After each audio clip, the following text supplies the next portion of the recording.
Zahra, welcome to Mastering You. How are you today?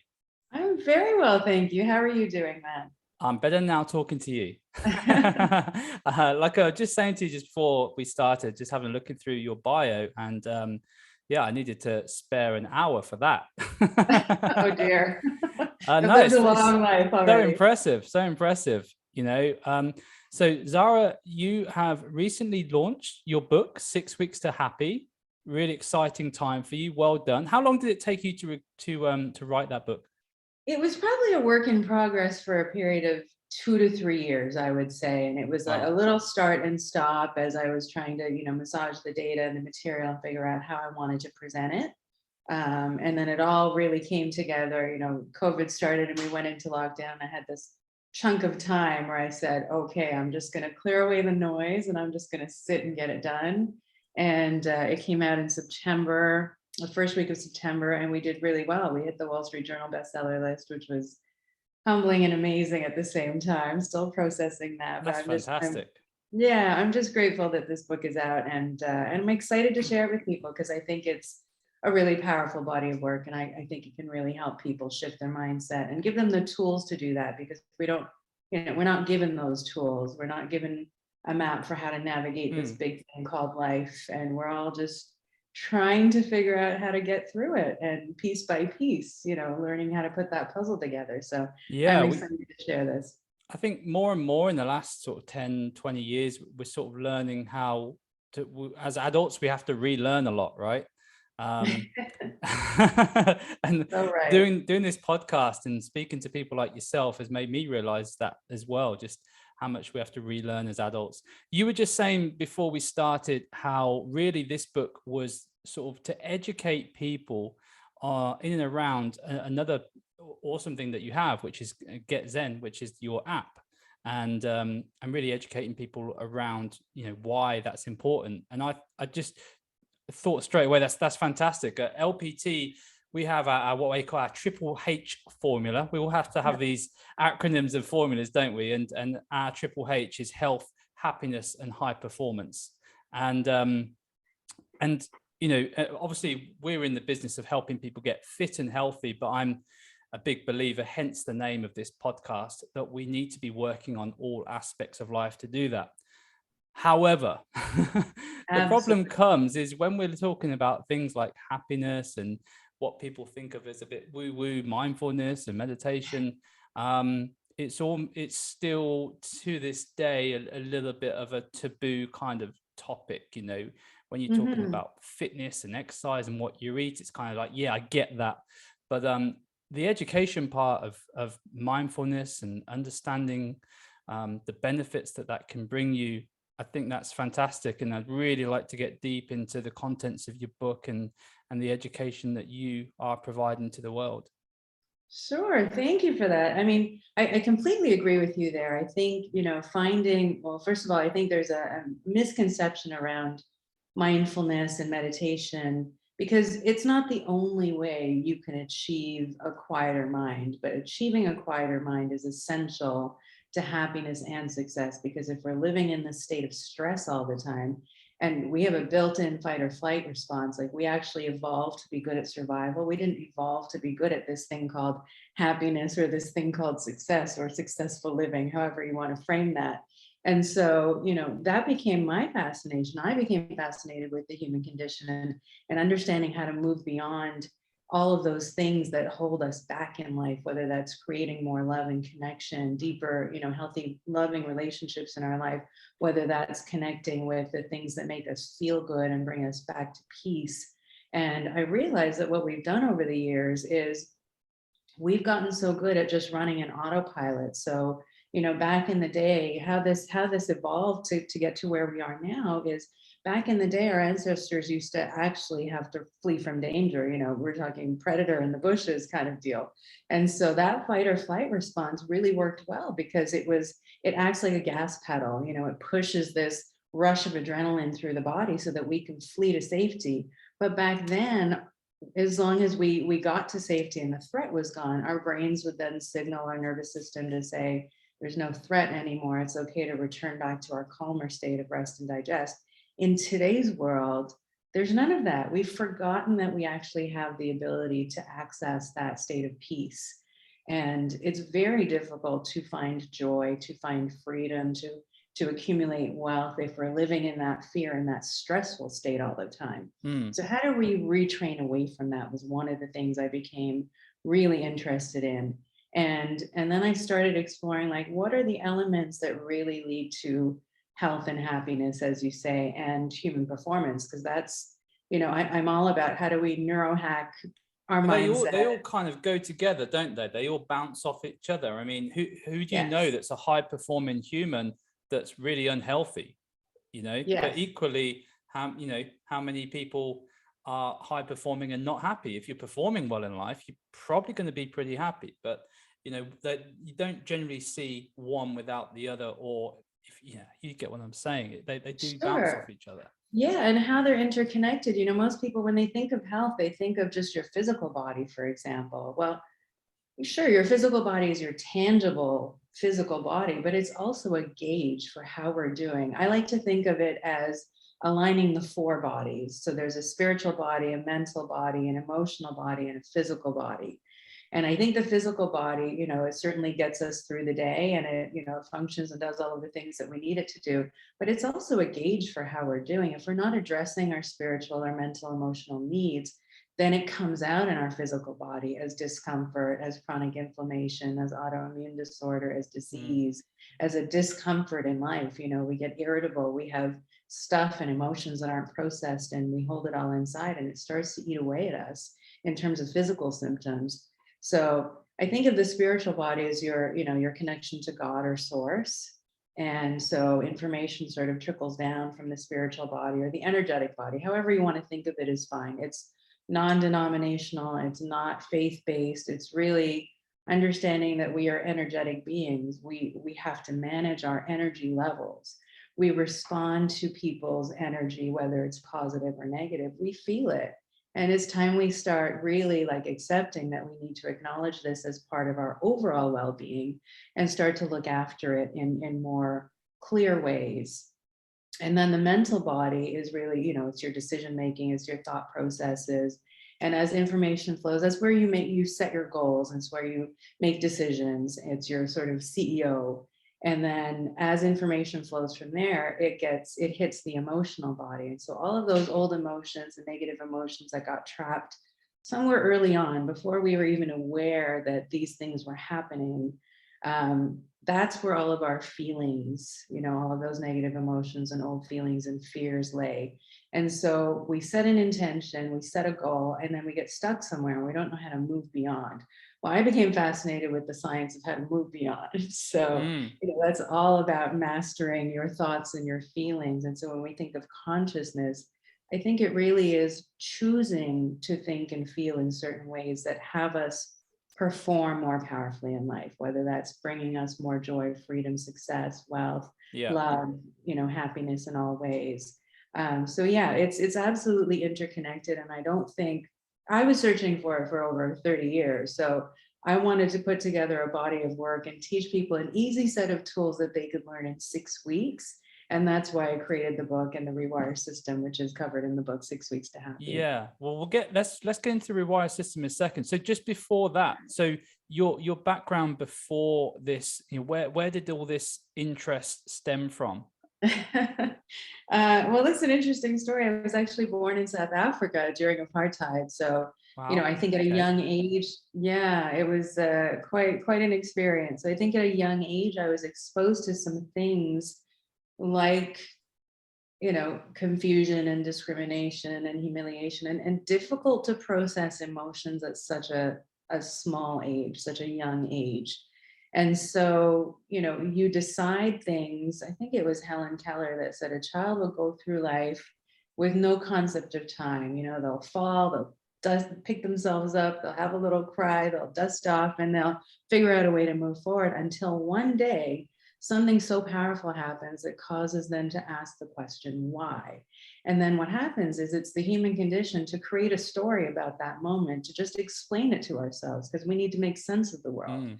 And so our little 3-year-old self, for example, makes a little decision like, oh, well, I guess I'm not enough because of the color of my skin, or I'm not enough, or I'm not smart enough, or I'm not this enough, talented enough. And then that becomes our subconscious story.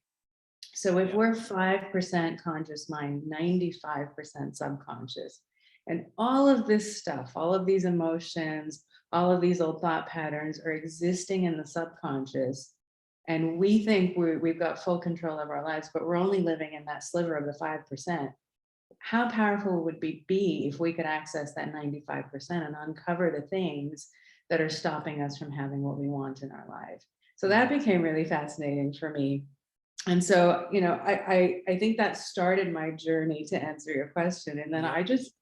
I started in a career, I started studying psychology and then did a postgrad in telecoms management and project management, and became a management consultant for over 20 years. And I was working at a very high level. I was working with C-level executives for over 25 years. Um, and I worked, as a trusted advisor. I managed projects that went from 5 to 50 million. So they were big, big projects that did very well. And I started to see patterns in all of the research. After that, I started a coaching business and I launched the Get Zen app. And as I was doing my own research and my own studies, I continued studies with neuroscience and positive psychology. And then I wanted to study neuroscience because I wanted to understand optimal brain health and how the brain processes thoughts, feelings. How do we change habits and create new habits? And then I studied positive psychology because it's the science of how we go from neutral to happiness and well-being and thriving and really flourishing in life. But then I thought there's this big piece called the subconscious, and how do we understand that piece so I Mm. can really give people powerful tools? And so I studied neurolinguistic programming and hypnotherapy, and that helped me sort of tap in. And I started to see patterns in the data, and I thought, okay, this is what I want to do. This is going to be my mission in life. I want to help people untap their human potential and help them reach peak performance. And so I put this set of tools together that became the book. Wow. Yeah. Wow. What do you feel, what's the biggest is childhood and experiences early on one of the biggest contributors to this untangling of patterns that don't serve us in later life? Or what would you Yeah, put I it down think to? that's part of it. I think part of it is, if you imagine, excuse me, I'm just getting over a cold here. If you imagine entering a marathon or training for a race, let's say, with a previous injury already, how powerful is your training going to be? And then how powerful will your performance be in that race? Well, if you then just look at the injuries that were happening, heal those first, and then go into your training, you're starting from a completely different plateau. Mm. And so I became interested in, okay, we know, the success formula. There's so many books on, habits of successful people and all of that. We've read all of the great entrepreneur books. But what about the rest? What about that missing piece? What about that big bucket of people that are just getting stuck and they don't know why they're Yeah. stuck? Yeah. They have some Yeah, sense because of their the habit, pattern. all of those personal development books that have all of the habits and do this and you get the best life, that's all. That's all. It's sort of bit like fitness, and it's a bit like us having a new member join our gym, and we don't do any kind of assessment on them, and we don't do any kind of movement assessment, and we just assume that they have no injuries, they have no tight muscles, they have no past dysfunction that's going to stop them, and we can just put them into the session, which is about Absolutely. probably 0.8% of the people that we actually do get. Pretty much everyone that comes to LPT, they need some form of regression because of past injuries, and I guess, yeah, it's just the mental version of that, isn't it? Yeah, absolutely. You can, our belief systems and our values that get defined early on in life before we even conscious that we made those decisions. We've heard the term limiting beliefs. You can think of them as limiting beliefs, but I started to see patterns in the data. So it doesn't matter if it's a health and fitness goal. A lot of that is mental and emotional. So if you believe you can achieve it, you can achieve it. You can get the best trainers, you can have the greatest nutrition, but unless you know how to build that set of habits to actually get you to your goal, we're always going to fall a little bit short. And I mean, the diet industry and the fitness industry can tell you, that, it's quite cyclical. People get really stuck in this whole mode and they fall just short of their goal. Mm. There's some that actually make it and it's wonderful, but a lot of us really just get stuck. And so I thought it was really important to figure out how to help people. And what I realized is, those set of fears that get us stuck fall into basically five main categories, is what I started seeing in the data. And if you can start to unravel those, and all it takes is some awareness. So when I think of mindfulness, I think of it as self-awareness. It's just Yeah. cultivating that ability to pause and just observe yourself. So rather than, you know, waking up in the morning, we have a set of automatic thoughts and feelings that start to run us. It's being able to pause and say, okay, I see that I'm having feelings of stress for the day or anxiety for the day or worry about whether or not I can reach this goal. And it's just taking that moment and saying, what do I want to feel and think instead, and stepping into that mindset. But most Mm. people don't know how to do that. Now, if you're able to take away some of these five pieces, now not everyone has all five, but I'll describe a couple of them to you. I described one of mine was I that feeling of not being good enough. And I thought, well, that's not going to be my story. I need to move beyond that. So figuring out, where that came from and how to unravel it. And then suddenly we start to see evidence to the contrary, but it takes that awareness first of being able to name our patterns, our subconscious patterns, and then being able to move beyond. That's going to be something. So imagine how that plays out. So if you have a fear that you're not enough, not smart enough, not tall enough, not strong enough, not capable enough, not educated enough, it's a story that we're telling ourselves. There's lots of success stories, for example, of people that have a high school education that ended up becoming the greatest entrepreneur ever.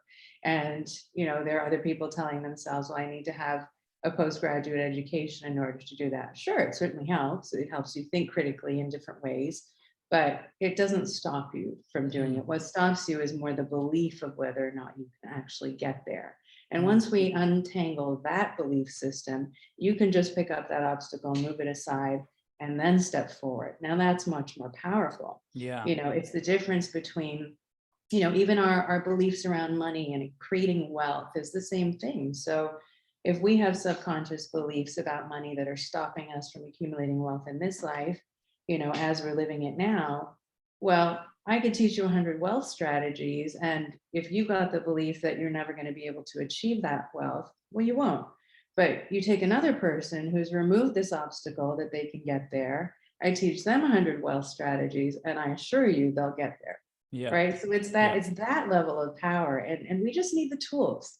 We just need the tools. And that's the part that's so exciting, is if we can have the tools and hand someone the hammer or the screwdriver to get the job done, then you can get the job done. You can't do it without Yeah. that tool, though. And that's where systems like your Rewire do come in place, because like you said earlier, because we live in quite a sort of chaotic, busy techno world now, with noise and distraction everywhere. It can be quite chaotic if you haven't got some sort of framework or system to follow. So I think this is why so many coaches and people like myself, we try and help our clients by creating simple frameworks and systems. It's something that I've been doing for many years now. So yours is the Rewire system, and the R is relax and quiet the mind, right? Yes. So this is about learning how to retrain the mind back to calm. So like I said at the start, we have this really strong negativity bias and this really strong fight or flight response. It's our stress response. We have to learn how to retrain. So imagine you've gone into the gym unknowingly training our strength response and our stress response over the years. And we've forgotten that we actually have this calm muscle that we can access. Yeah. So we need to now go back in and balance that out by retraining back to calm. And what I've realized over the last few years is, you talked about it at the start of this show, is that, people think of mindfulness as something woo-woo. Well, I've started to realize through, sort of interviewing so many different people, is that you don't have to sit in meditation. You can do it in other ways, whether that's, I have a friend that takes long bike rides, and that's meditative for him. I ended up speaking with a publisher, and he started taking, during COVID, he started taking 3-hour walks. And he said it's the most peaceful time of his day. He ended up getting into a better state of health, but it also just helped him so much mentally and emotionally just to unplug Yeah. and go. And he actually started getting beautiful ideas flowing. So that speaks to the spiritual body as well, because when you're out and you're grounding with nature and you're feeling calm, that's when ideas actually flow. So if you want to spark creativity, which is also strategic thinking, by the way, is a Mm. creative process, you need to be relaxed and happy. So if you just have the Yeah. tools to learn to quiet the mind, the health benefits are astounding. It boosts your immune system. It decreases inflammation. It actually increases focus and productivity in the brain by up to 10 times. It decreases stress and anxiety. So the health benefits are, you can't deny them. I think we all need that. And if you don't want to sit in meditation, no problem. Find a way to connect with yourself, find a way to ground yourself, find a way to relax the mind. And once you get quiet, you can think from a more powerful place because you're not accessing the negative emotions anymore. Yeah, yeah, no, I love that. I think that analogy that people sometimes use of having lots of windows open on your computer is always a good one, isn't it? If Yes. your computer starts slowing down more and more, and you're trying to hit the browser and it's not loading, and then you realize you've got 100 different windows open, and your brain very much works the same. If you're trying to think about 101 different things rather than just Yes. zone it in on one window and just give yourself maybe just you to think about, suddenly you feel and you think much quicker and clearer. Sure, absolutely. So Yeah. that, And then yeah. go So ahead. E is eliminate the noise. So that, I guess that kind of goes hand in hand with the relaxed and quiet the mind, right? It does. The eliminating the noise module is really about, so those primal, fears that get stuck in our emotional body early on. It's going into those 5 patterns that showed up as the most common 5. And I give some variations in the book of how it can show up in your life. So I spoke to the first one, which is I'm not enough. The second one can be I'm alone in this world, some function of that. Now, it doesn't always sound like I'm alone. It could sound like, and you've heard people say something like, you know, I've never really had anyone that was there for me. I've always had to do things for myself, Yeah. right? You've heard Yeah. people say Oh this. yeah, lots. Is that fully true? Yeah. Or have you had friends there to support you, colleagues there to support you? But when you have that subconscious belief, it's so powerful. Go ahead. Does that go back into what you were saying earlier? You sort of glossed over it quickly, but how we do have the human brain has this bias towards negativity. Um, can you just go into that a little bit? Because I think that's really Sure. important for people to understand. We do have this, and I guess it's all stems from the survival mechanism that we have inbuilt. We're always primed to survive first and thrive second. But Absolutely. it comes up a lot. And I think if you do have the self-awareness around, oh, I'm having a bit of a bad day, I'm being a bit of a, bit, maybe I'm angry, maybe I'm just a bit touchy, or maybe something's got to me more than I thought it should do, and then Yes. if you can remember that, well, actually, that's kind of your brain working how it should be, rather than just, that's a good thing to kind of just observe, isn't it? For sure. Well, the negativity bias, so it's a term that was coined in positive psychology, and it really means that we are designed to be on high alert for danger. So I spoke to the fight or flight response and that stress response, and you're absolutely right, it is connected. But what that means is, as we're going through life, just think about, for example, when something wonderful happens in your life, how much time do you take to celebrate it? Yeah, Versus when something not goes much. wrong, No. right? Yeah. Versus when something goes wrong, oh my God, how much time do we spend ruminating and worrying Yeah. about it, playing it over in our head, whether it was a bad conversation or a bad meeting or a business deal that went south? We run that story over and over and over. So Mm. that's part of it. And the other piece of it is, and I found this really fascinating, is we have 2 million bits of information per second coming at us at any moment, whether it's the lighting, the airflow, everything our brain needs to process. But we're not consciously processing that much. We can only actually process 134 bits per second. So what happens to all the other data? It gets deleted, distorted, and generalized. And so we process just a snippet of that. and we store it away as memory. So all the emotions and our interpretation of the event in that moment gets recorded and stored within our brain and our body because it holds space in us, especially Mm. if it's something triggering or traumatic or hurtful or difficult or challenging in any way. And it gets stored as memory, but it's not real. So if it's not real and you can go back and unravel it, you can change the story. But just having the tools is really what's And these are needed. the things that obviously create those subconscious limiting beliefs often, right? Yes, absolutely. Mm. Absolutely. It's an automatic response. It's not something we choose. I mean, who would choose to not feel good enough? Who would choose to feel stressed and worried all day? If I could choose, I would choose instead to feel joy, to Mm. feel gratitude, to feel like I'm so blessed. I have so much love and abundance in my life. It's, I've got the life of my dreams, Yeah. but nobody would choose to feel stress. So that's all our automatic subconscious response. That all resides in the subconscious. And it just takes having some awareness and understanding your personal patterns in order to step outside of it. In positive psychology, we say, in terms of processing emotions, if you can name it, then you're in a position of power. If you can't Right. name it, then it has power over you, Mm.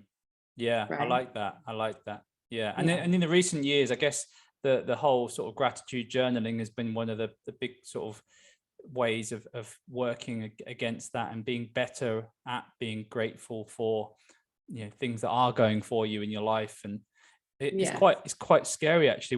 We have an app that we use for our coaching our clients, and we get them to score out of 10 how well they slept last night, how high their motivation is, and perfect. and also one of the things that we get them to score is how high their gratitude levels are.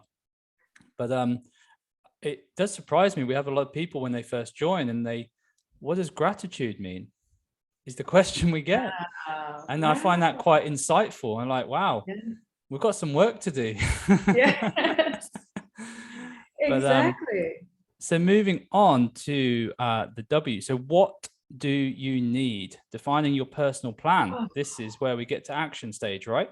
yeah. So now we've removed the noise, we've looked into the subconscious, we've taught you how to move those obstacles aside and how to rewrite your story. And this is what you do as a coach. So as a coach, I have these wonderful people come and see me, and I think you're a completely together person. Why is it that this person hasn't reached their goals yet? And so it's my job as a coach to step into their model of the world so I can understand where they constructed all of their walls and then learn to tear them down so that they can actually see more possibility around them. And so in this, I'm trying to give people the tools to do that for themselves. So that last conversation was exactly perfect, the gratitude point you made, because as I was trying to coach people, part of your job is trying to figure out where they are now and get them to where they need to be, and then help them create a plan to get there. And so as we started crafting and defining goals for them, I realized as we started talking about the end state, the how do you want to feel? How do you think you'll feel when you get there, when you've Mm. achieved that wealth, when you have that loving relationship, when you have more financial and emotional freedom, when you have more time to see your loved ones and do the things you love in this world, when you have that sort of life. And I realized most people couldn't actually functionally tell me what made them happy. And so I was shocked as you were with this gratitude question. And I thought, oh, wow, okay, I need to take a step back with everyone. And I need to, because I realized people don't really ask you in life, what makes you happy, Matt? Yeah. What do you need right now to feel peaceful, to feel centered? What do you need right now to feel whole and complete? We're not asked that.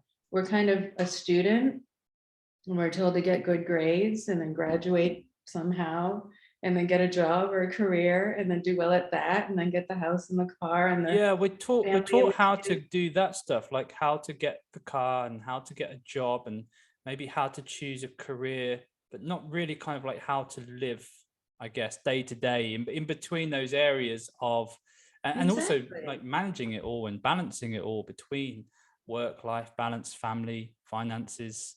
It's Yeah, you exactly. obviously You're have to right. We're learn it as you given go along, don't you? exactly. But the piece that was missing for me is we're not ever taught to consciously think about whether those things will actually bring us fulfillment. So if we're given a set of marching orders and we're not really taking the time to figure out, does that make sense for me? Does that resonate for me? I mean, somebody's telling me you want to get in the best work, best shape of your life, go do CrossFit. No, I don't want to do CrossFit. I'd rather do anything but Yeah. CrossFit. So it's not a one size fits No. all formula. And every single one of us are unique. And so what we need, what your partner needs, what your sibling needs, what your friend needs, what your kids need, is going to be different than what you specifically need on a day-to-day basis, on a weekly basis. And so in this chapter, I'm sort of giving people the tools to break down the various areas of their life and say, literally, how many hours of social activity do you need to feel really, really good? If your partner or your spouse isn't social, but you need a night out, go get your night out. Figure out how to negotiate that within your relationship so that everyone is having what they need. Because the thing is, needs are not negotiable. If we are not having our needs met and we have no awareness of what those needs are, over time we start to get irritable, we start to get cranky, we start to get uncomfortable in our lives, and we start to feel like something's really missing. Like, what is happening here? Why are we living this thing called Yeah, I think it's Tim Ferriss life? that says if you don't prioritize your time, someone else will. And how true is Exactly. that? Love him. Yeah, Yeah, absolutely. So fantastic. what do you need So really helping people define that for themselves? yeah, no, that's so important, is defining your core needs. That's great. So moving on to the I, so imagining and visualizing a new future and realizing a different outcome. Oh, I like this one. Yes. Oh, this is exciting because now we've pulled the walls down. We've taken away everything preventing you from love, from financial freedom, from happiness, from better health, from feeling good, from feeling peaceful, and taken away the sources of stress and anxiety that have been running you for so long. Now you can stand in a space where you can really create something. And in the last chapter, we've then gone into, okay, now what do you think you need? Like, what is going to make you feel like your most excited, vibrant self, living life as though you're really excited to wake up every day and go and tackle the day? Well, this part is digging into your values. So values are the things that are important to us. And if you're not designing your life around the things that are important to you, then pieces are going to fall short. So, for example, one of my values is freedom. I hated Me going to a too. corporate office, right? I hated going into an office 9 to 5. I did it for so many years. Now I love the freedom of working with the ocean as my view, or working from a little cafe with my team, or working remotely, or working from anywhere in the world. Mm, But then that plays out in your relationships too, and in your work relationships. It plays out really in every area of your life. So building your top 3 to 5 values into your life is going to give you a much stronger foundation for happiness as well. Because as you're aligning with your values, all 4 bodies also align, right? You yeah, think, for yeah. example, what it feels like if your top value is freedom and you're feeling stifled in your life. How do you think that feels? Mm, It feels awful. It feels yeah. constraining. It feels like you're stuck. It feels like you're confined. We want to lift you up and help you thrive instead of being stuck. So that's part of it. And then the other piece is, now we've removed all the noise. We've taught you to figure out what you need. Now you get to actually imagine a whole new set of possibilities. So now your money beliefs are gone, your love beliefs are gone, all of the things that stopped you from having your best life. Now what do you want to create? That's a whole different playground. Yeah, because the hardest thing, I know we've had a pretty tough couple of years, but let's face it, life is still good in comparison to maybe 200 years ago or even 100 years ago. So we Yeah. we have lots of opportunities.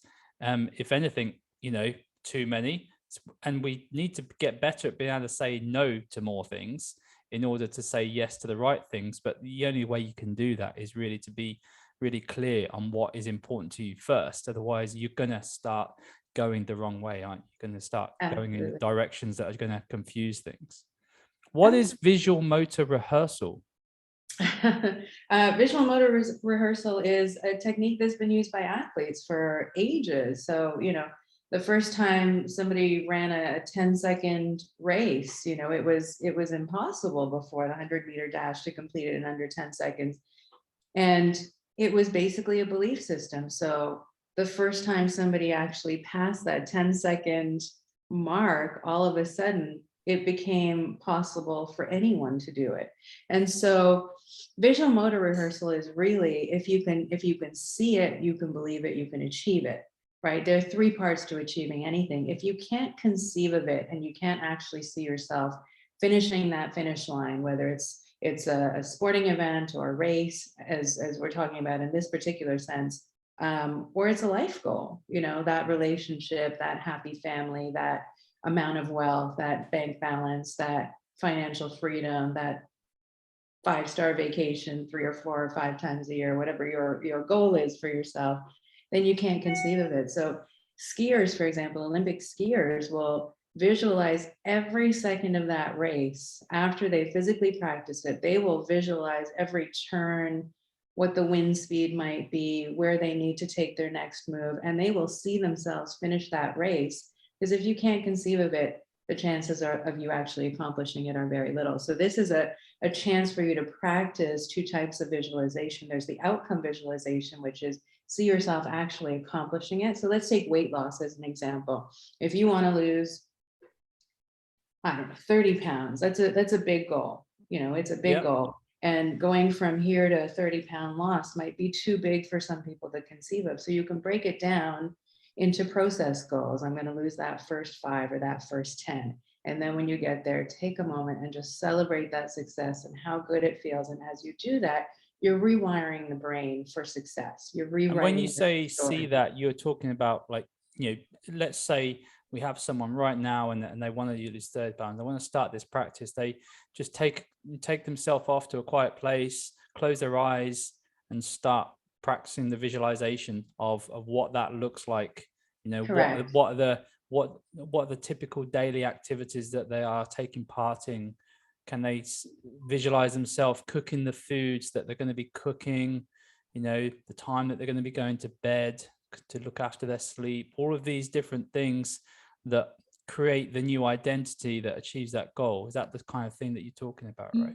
Yes, and I'll describe what it means scientifically as well. So exactly all of that. If they can picture all of the little steps, like if you can picture yourself in this diet exercise that we're doing, if you can picture yourself, getting prepared for that workout, completing that workout, getting your meals prepped and ready, and getting all of the building blocks in order to achieve that level of success, to reach that next step. If you can achieve all of those and start to visualize yourself doing it, here's what it does. And here's the science. And this is the part that fascinates me. So I apologize if I go into neuroscience. No, go into neuroscience mode, because I'm a bit of a geek on that side. So. Oh, perfect. Okay.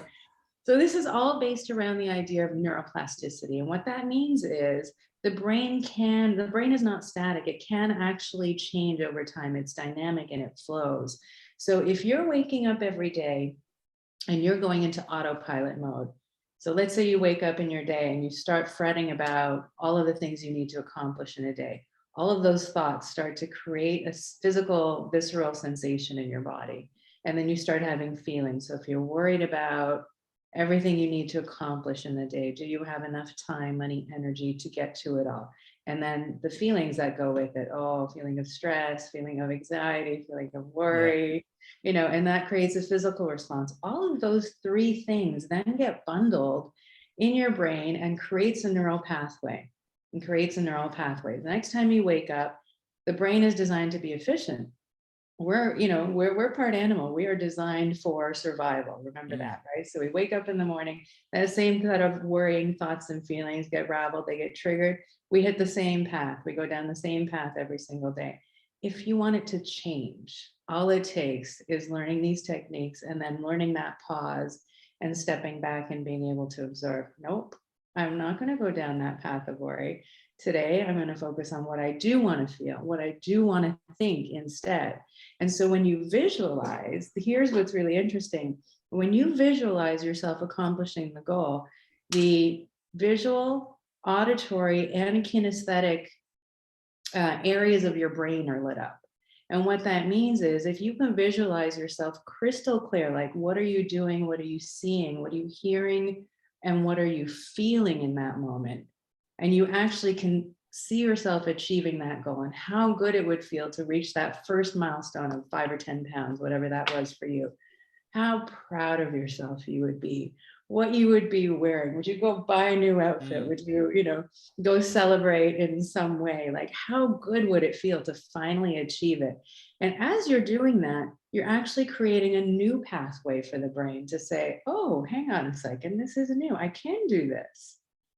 And the more you step into that thinking and feeling pattern, it creates a new neurology. And so what happens is our brain is so intelligent, it actually starts to dismantle the old patterns, the thought and feeling patterns that are no longer used in as little as 10 minutes.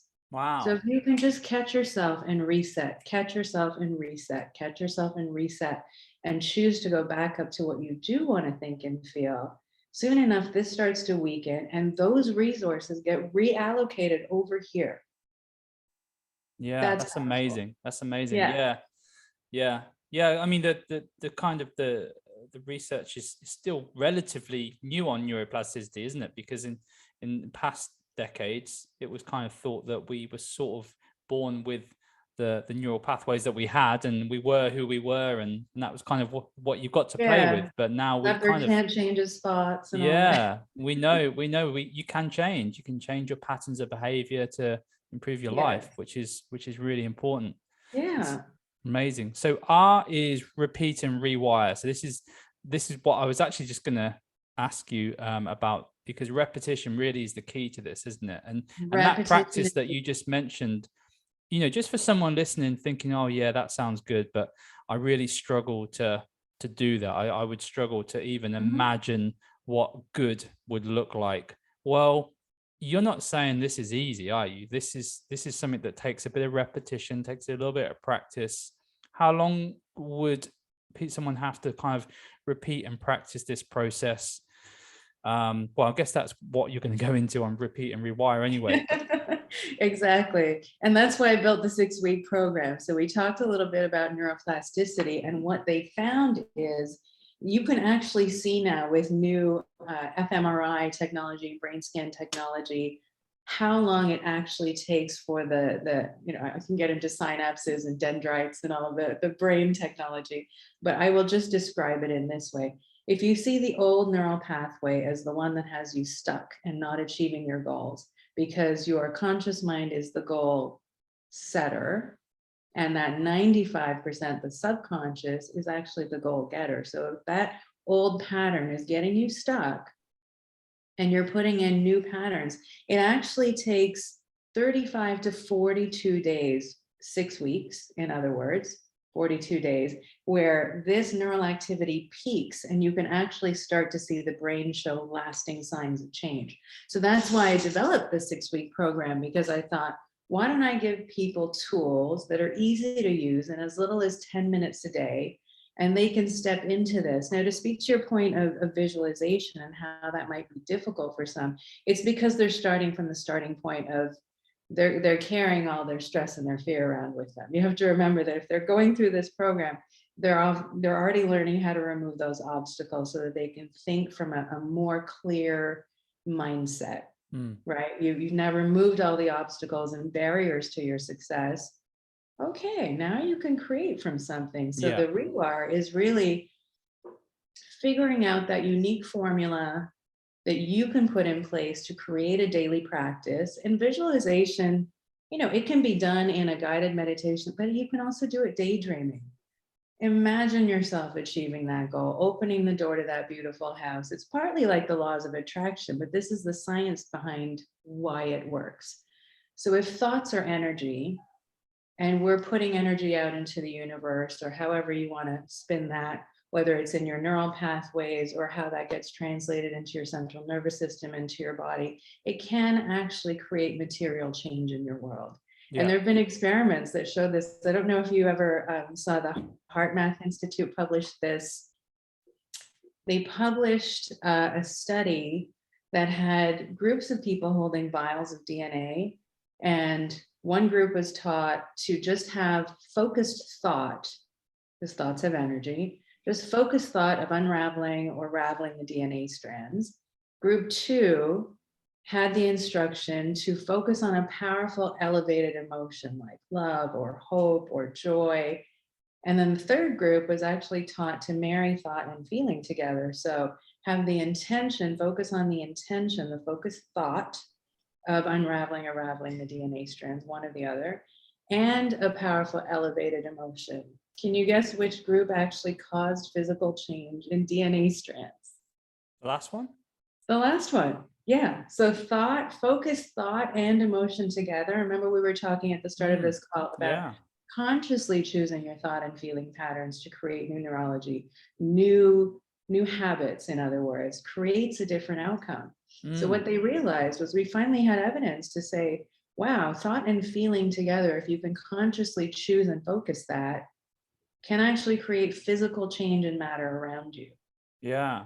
It's almost Which, like this sort of science behind the law of attraction in a way, isn't it? Your manifestation. It's kind of, again, debunking the woo-woo side of that term, law of yes, attraction, and kind of showing, well, actually, it's just basic science in action. yes, absolutely. You're absolutely right. It's the science and it's the secret sauce to manifesting anything you want in the world.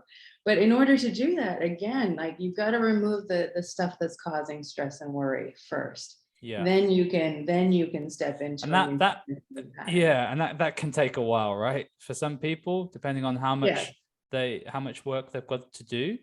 Yes, Um, yeah, yes and no. I mean, I wanted hmm, really to give people the tools to start coaching themselves. And yeah. again, if you have an awareness of it, oh my, you can't, once you see your patterns, you can't unsee them. Yeah, that's true. Yeah. Right. So once you see that you have a limiting belief around money or creating wealth or getting into better shape or creating that good state of health or finding joy in your life, you can't not see it the next time it's playing out. Yeah. Right. So how it works is, do you want me to describe the strategy and sort of how Yeah. it plays out?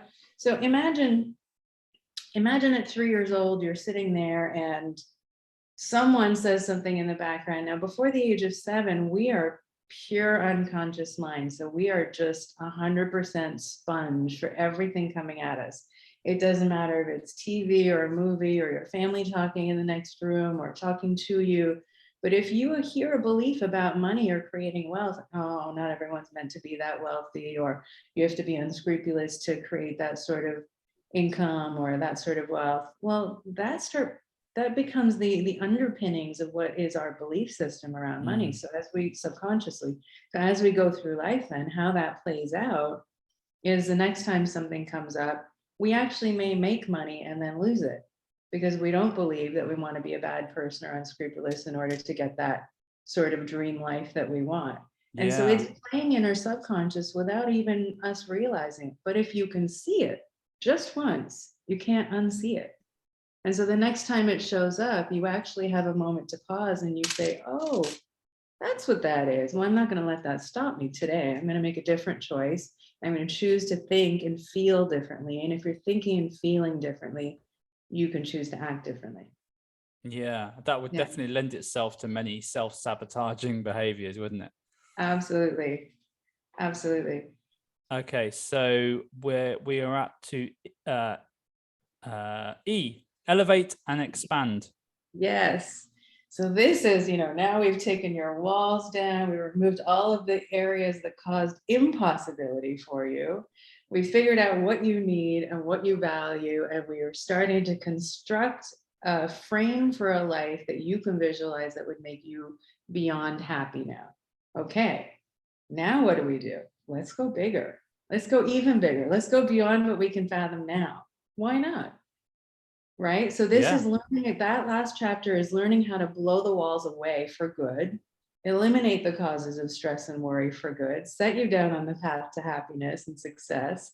And again, it can only be done in 6 weeks. So it's super easy with these tools. Because for me, I love efficiencies. I need something to be fast and powerful, and I need to see results right away. That's just how Yeah. I'm wired. So I designed the system to be the same way. But the last piece of it is learning how to stay in that elevated vibration. So in that last example I gave you of the Heart Math Institute study that they did, if you can keep yourself in an elevated state of emotion, in high vibration emotions like gratitude, here's an example of how that plays out. You can't feel grateful and stressed at the same time. Mm. You can feel grateful and joy at the same time. You can feel grateful and abundant at the same time. If you're in that moment of gratitude, as an example of an elevated emotion, and you can stay in that high vibrational emotion, then the thoughts are wired with that as well. Right? So if you're Yeah, moving yeah, away from stress and you're choosing a new path, well, how do you stay there? Because people don't know how to do that, right? You go to a weekend course and you get all charged up, and then you go back to your yeah, life and, well, now what? yeah, yeah. So giving the people the tools to stay there. How do you stay in that mindset? What are the things you need to do every day to just stay there? And again, it's like 18 strategies, 10 minutes a day in just 6 weeks, and I promise it will change your life. And you've got meaning and purpose to go with that as well. Is that? Mhm. Yeah, I think we're actually biologically wired for purpose. We're biologically wired to help people. If you see, if you're in a playground full of kids, you'll see someone fall down, and kids will just naturally, without being asked or without being taught, go up and say, "Are you okay? Do you need Yeah, something?" yeah. We're wired to help people, and we're wired to have some connection to this earth, to have That a doesn't sense of happen so much when we get older.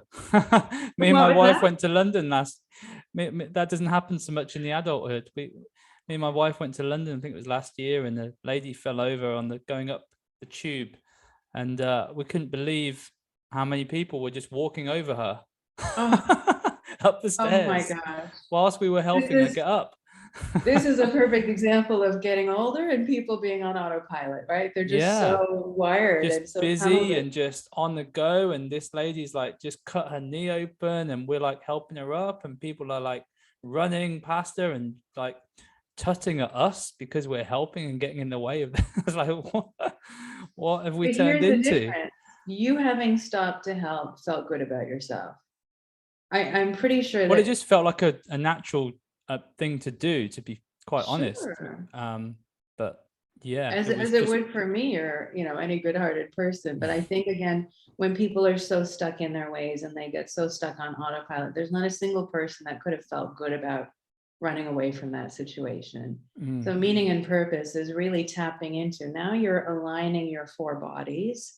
There's a piece missing, because if you're connected to this beautiful universe that we're living in, and you understand the interconnectedness of all things and all people, then, finding a way to use our own strengths and talents to be able to give back to this world. And it could be something as small as, if you're a funny and naturally funny person, you like to make your friends and family laugh, you're bringing joy to the world. If you're finding meaning and purpose by joining a nonprofit foundation, great, that's a bigger cause. But there's so many smaller ways that people can do this. mm. In terms of, if you have a musical talent, then you're bringing joy and something soulful to the world. So just finding a way to give back in a way that resonates for you, again, because it's unique. Some people feel pressured when they think of meaning and purpose as, you need to do something, community service, to give back. You can give back in lots of different ways. Just figure out what resonates for you, and that'll bring additional harmony to your life. Yeah, and again, it comes back to your values and what's important Mhm. to you, and like the self-awareness, isn't it? Really Yes, yeah, knowing who absolutely. you are. So obviously your app Get Zen is the action part of this as well. So can you just give us a bit of an idea of what Get Zen is? I haven't had a chance to look Sure. at it just yet, so I'm excited to look into it. Yeah. Well, the tool, the GetSend app was actually designed as a tool to bring all of these techniques and tools together. So if you've ever done a guided meditation, it would feel like a guided meditation, but it's not a meditation as such in terms of the woo-woo sense.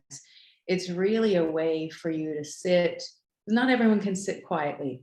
Yeah. Not everyone wants to sit in silence in a yoga position and find their source energy or center. Some people need a little help. I actually couldn't do it silently. So I found what worked for me was to do visualization in my meditations and set my intentions for the day. And I wanted Mm. to think about, how do I want to feel? If I'm choosing to think and feel in certain ways, how do I want to feel? So all of those tools are actually built into the Get Zen app. So you can, there's one called Get Meditating in the Morning. There's one called Get into Performance Zone. There's one called Get Focused. So they're specifically written by a trained coach Yeah. and a trained hypnotherapist with the right language of the subconscious to get you out of being stuck and into a more powerful, peaceful way of being, so that you can actually just step into that mindset. And it takes the guesswork out of it, because you don't have to figure out what you want to visualize on for the day. There's little cues in these tracks that help guide you there. So you literally just put on your headphones and 10 or 20 minutes later, you're in a whole new headspace and it starts your day off right. Oh, wow. Does it work like, you do it for a certain period of days, or a month, or 6 weeks, or is it just, you just go at it as and when you feel like you need it? Um, well, because we've talked about, the rewire system, we know that a daily practice is important to keep you in that right thought and feeling Yeah. pattern, keep you Yeah. in that right mindset so that you can take the appropriate actions towards happiness and success. So this works in the same way. Ideally, you would want to practice it every day if you could. In the morning is best, because don't check your emails yet. Just get your coffee or whatever Yeah. your morning ritual is, and start your day off peacefully. I assure you, it's so much better than starting feeling stressed. Getting Yeah. your coffee and already worrying about the day starts the wrong cycle of thought and feeling patterns, right? It starts that cycle I of was going to worry. ask you about sort of morning routines, and what are some of the top tips to well, things not to do, but also obviously top tips to do. So obviously not looking at the email straight away, and maybe not looking at your social media immediately. Mhm. What Yeah, else? Anything that's else? definitely one of my first is, Yeah. don't wake up and anything that requires your time or your energy or your attention or your money is going to drain you of energy, right? Mm. So if you think about instead, what does it feel like when you wake up on holiday, Yeah. right? You're not worried about the day. You're Yeah. just sitting peacefully and having your coffee. And it's one of the most glorious mornings you'll ever have. So you can replicate that every day. If you just wake up and instead say, I'm going to take 20 minutes and just retrain my brain and quiet my mind and just rewire back to calm, then you can start your day off on the right foot. And if you're starting your day off on the right foot, then you're starting in that thought and feeling pattern. And you're creating new neurology, you're creating and rewiring a new set of habits. And as you do that, it actually has a benefit of almost, I think it was 18 to 24 hours after a period of meditation. And again, however you do that is fine, whether you do it in a visualization or use the app, you know, it keeps you in that sort of peaceful mindset for a whole day. Mm. It doesn't just last that 20 Yeah, minutes. I mean, you would know much better than me. I do follow a lot of this stuff, and read, and I've studied courses, and I've heard that, because like we mentioned that, people can think of things like meditation and mindfulness as a little woo woo, but the science is really clear on this now. This is no longer like woo woo. This works, and this is really having massive positive effects on our brain, isn't it? Absolutely. And I think you've seen it in TV shows and movies. You've seen it in, you watch the show Billions, hedge fund manager, sits in meditation. This is proven science. Some of the top minds in the world have been doing this. Steve Jobs was meditating. Yeah. Lots of people are accessing this, because if you can quiet the mind, you're actually much better able to perform in your life, in your work, in your relationships. You're managing your energy levels better. It gives you the ability to emotionally regulate as well. So you have more control over how you respond to situations. So it actually slows down your natural ability to react, and you're starting the day off right. So instead of, waking up and getting wired with stress, you're waking up and you're consciously choosing to start off peaceful and productive and in high performance zone. And Mm. once you do that, the rest of your day just goes so much more smoothly. I can't explain it The science says a lot already. But once you start practicing it, you can't not feel like your life is just flowing easier. Opportunities come to you. You're in the right mindset. So all of a sudden doors are opening. It's really just a beautiful and magical, powerful way to live. Yeah, yeah. You just to I'm really enjoyed this conversation, and I'm aware of your time, so we can wrap things up. You just mentioned the word flowing, and you just made me think about flow. We've had a couple of experts on the podcast about flow state, uh, Yes. and how does it link in with flow state, Zara? Is it a bit of a connection there? Absolutely. I think this is flow state. So if you're in that state where you are consciously choosing how you want to think and how you want to feel, that is flow state, right? So if you're in a state like whether it's athletics, you get in a zone. You get in a zone where you're challenged enough.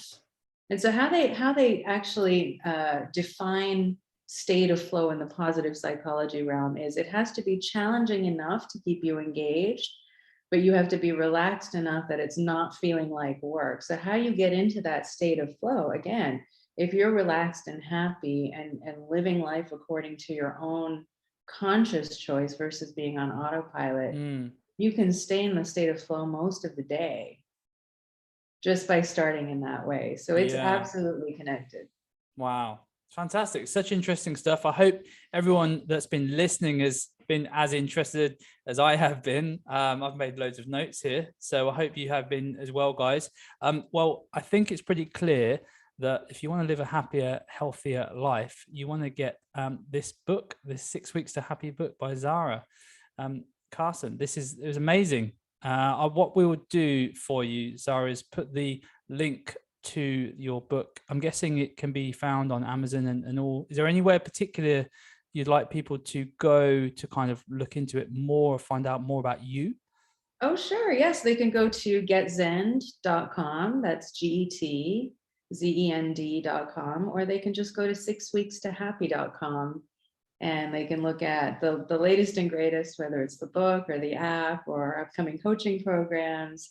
It's all very exciting. And I'd like to invite your audience because I really, I'm just so excited about wanting people to master themselves and really wanting to thrive and improve the quality of their life. That's certainly my mission. And I welcome everyone to check it out and just go to 6weekstohappy.com and start your journey today. Don't wait. Oh, Life's too fantastic. short. No, I definitely will. I'm going to be really promoting this to our members. I think they'd really benefit. And yeah, just thank you once again for having me on. One question I'm sort of finishing off this year. Obviously, our podcast is called Mastering You. What Mhm. does mastery or self-mastery mean to you, Zara? Yeah, I think great question. And thank you, Matt, for having me on the show. For me, self-mastery is really being able to step into a version of yourself that's so powerful. I mean, like, what if you feel like you couldn't fail at something? It's that feeling. What if you could wake up every day and say, "Oh, I've got this. I'm so excited to start my day." So self-mastery is really about getting to a mindset, getting to a state of mind where you can wake up and think and feel more powerfully and really choose to accomplish whatever you can because it is possible. You've only been told it's not possible, and we can undo all of that. So mastering you is really just figuring out how to step into the best version of you, and we can help you do that. Oh, that's a fantastic definition. Brilliant. Zara Carson, thank you. We'll see you soon. Thank you so much, Matt. See you soon.